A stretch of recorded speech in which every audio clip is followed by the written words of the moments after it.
New at 6, Alabama Governor Kay Ivey hopes a new House bill will improve reading rates across the state. House Bill 113, also known as the First Grade Readiness Bill, will provide a readiness assessment for first graders who didn't go to kindergarten.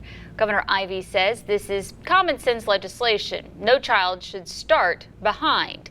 Students who have not completed kindergarten will be exempt from this testing. The readiness assessment will first be administered in the 25-26 school year. A gorgeous day to get out and smell the flowers like the magnolia you see here. Is it going to hang on though? We'll get the answer from Chief Meteorologist Matt Lobhon. He's got the complete WTVA Severe Weather Authority forecast. It's WTVA 9 News at 6 continues.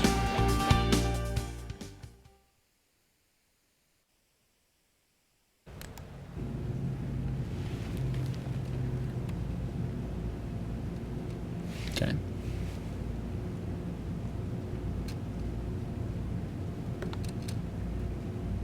Yes. Do you hear me? Yes. Okay, thank you. Okay, thank you. It is Mobile Street, is how they pronounce it. Yeah.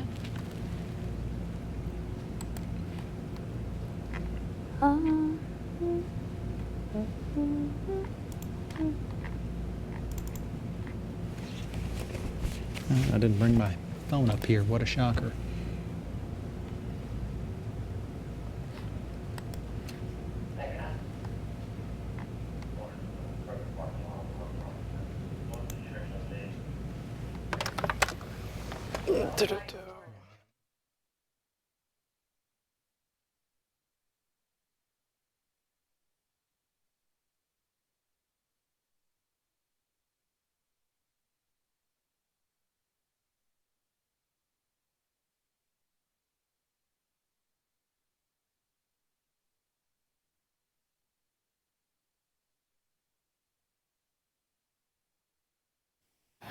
Some road work in the heart of Saltillo is causing headaches for folks driving through the city. The state is milling and repaving Mobile Street downtown. The downtown makeover is causing some parking problems for some downtown businesses, but the mayor says there are parking areas nearby. Shoppers can park behind Southern Catering and near Moonlux. Food Giant is allowing downtown customers to park there as well.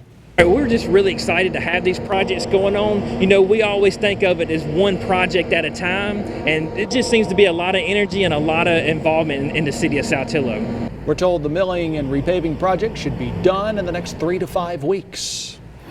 A popular eating place in Starkville is shutting its doors. Moe's Original Barbecue announced on Tuesday that it is permanently closing. The owner says the market is different now than it was in 2016 when the restaurant opened up. He lives in Jackson and said managing the store from Jackson's been pretty tough. Whiskey Ranch Bar and Grill plans to open at that location in the coming weeks. This comes at a time when the restaurant industry continues to just reel from the pandemic and other issues. Red Lobster announced it's closing nearly 50 of its restaurants in the U.S. Now, your WTVA Severe Weather Authority forecast with Chief Meteorologist Matt Lobhon. Matt, I'm kind of surprised you didn't stay outside for weather. I would have. Yeah. It's nice. I was tempted to. It is really pretty nice out there this evening. Most locations around the area dealing with these clear skies. Obviously, significantly different than our threats for storms that we had last night. Outside right now in the Tupelo area, we come in with 80 degrees as the current temperature. It feels like 81, so I mean spot on there. It's that measure of moisture, that dew point in the low 60s. That'll actually help temperatures to get into the upper 50s by tomorrow morning. We'll look at that city by city here in a moment. From that value, we're at 83 by noon and 89 tomorrow afternoon. Normal this time of year, low 80s, so running a bit above that. We're closer to those values by Friday, but storms more likely for Friday. And we'll show you a storm tracker here in a minute. There's some big questions as to how that lines up. we'll have a severe weather threat for Friday, perhaps first part of early Saturday morning. After that, your weekend looks like we dry things out, but heats up as we head into Sunday. So obviously always looking at the weekend. Severe weather threat for the plains tonight. For tomorrow, notice how you have this swath of yellow showing up from south of Lubbock, Texas, down into South Mississippi. That's critical. That's part of a complex of thunderstorms that impacts this, our severe weather threat by Friday. That complex of thunderstorms, if it stays completely south, if it really gobbles everything up, could lead to us having less storms on Friday. Here's hoping, though never turning down a little bit of moisture this time of year. We're dealing with high pressure and clear skies for tonight, and that'll help temperatures to get in the mid-50s. Still waiting on that stickiness to return with 55 in Iuka and Ripley, 55 for Oxford, and coming in 60 degrees for Starkville, Columbus, and Macon. As we look around the region for your Thursday, few clouds, but no real issues there. They're high and thin, and we stay dry. Temperatures, again, 83 by noon. We're 89 for tomorrow afternoon. A few more clouds than what we had today. And look at those winds out of the south. That direction starts bringing in more of that moisture. We get the 90 in Eupora, 91 in Kosciuszko, 90 degrees in Louisville, yet only 85 in Tishmingo and Red Bay. We typically should be 83, so those spots a little closer to that. So let's widen things out. Let's look at that complex, that organized storm complex. You can see all the reds and purples associated with that there.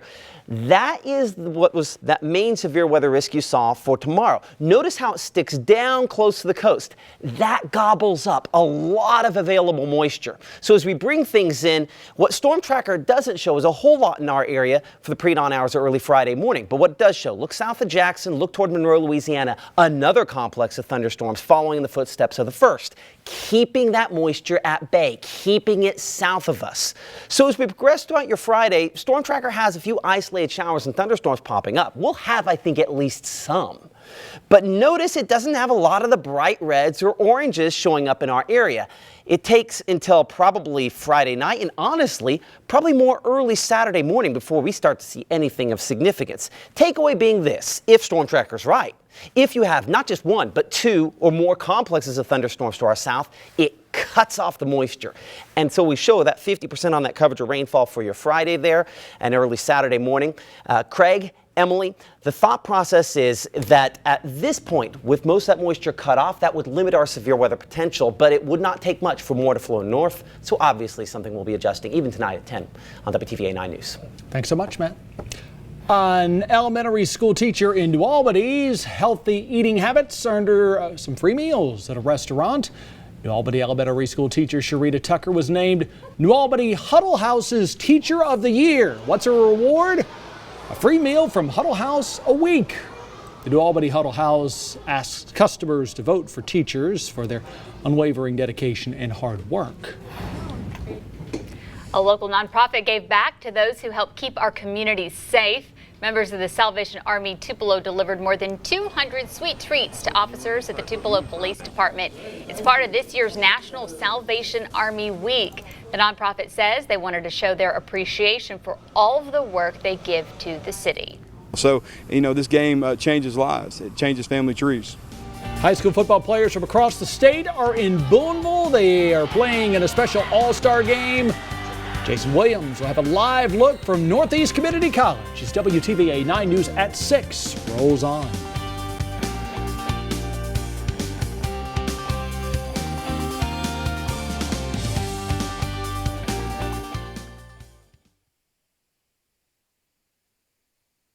Soap. Okay, a little backstory here. Yes, please. Okay. Well, I was trying to come up with something.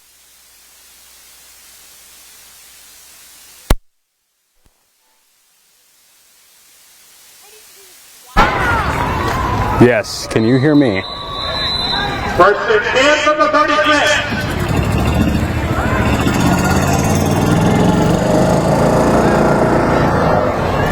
Whoop. Get something, a white balance on.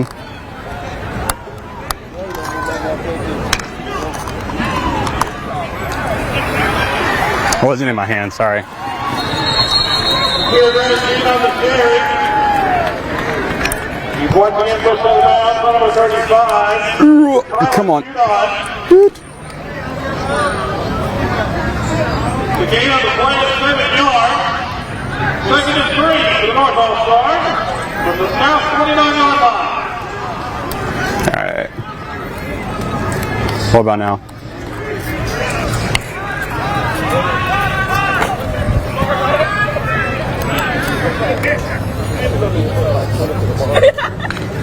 You said it's bright? Well, if it's that. What about that? Is that good?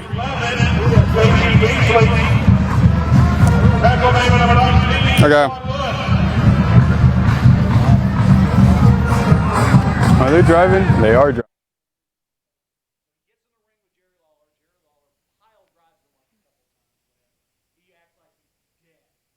Okay. Matter of fact, the backstory is he wouldn't get out.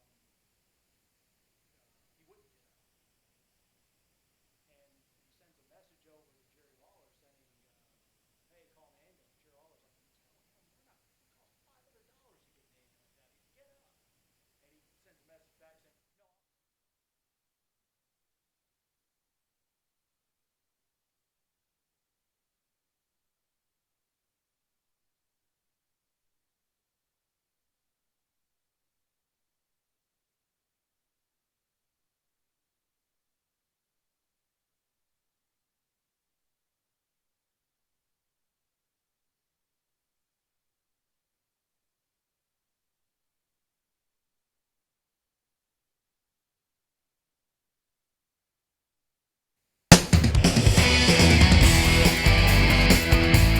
The Northeast Mississippi Football Coaches Association is having its annual All-Star Game this evening. Teams playing in the game will feature players from across the area.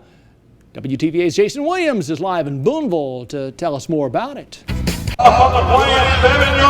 That's right, Craig. I'm currently out at Tiger Field for the 12th annual Northeast NEMFCA All-Star Game. Right now you can see some action going on behind me. Now this game features outgoing seniors from 70 schools in 25 counties in the Northeast Mississippi area. Now each team has 55 players on it, and they were divided up in between the North and South teams. Now this game features 32 total players who have already signed their letter of intent to play at the next level. And according to Richard Russo, who is one of the NEMFCA Board of Directors members, this game will have coaches from JUCOs all across the state checking out some of these athletes. And he also says that at every All-Star game they've had so far, a kid has gotten recruited and signed afterwards.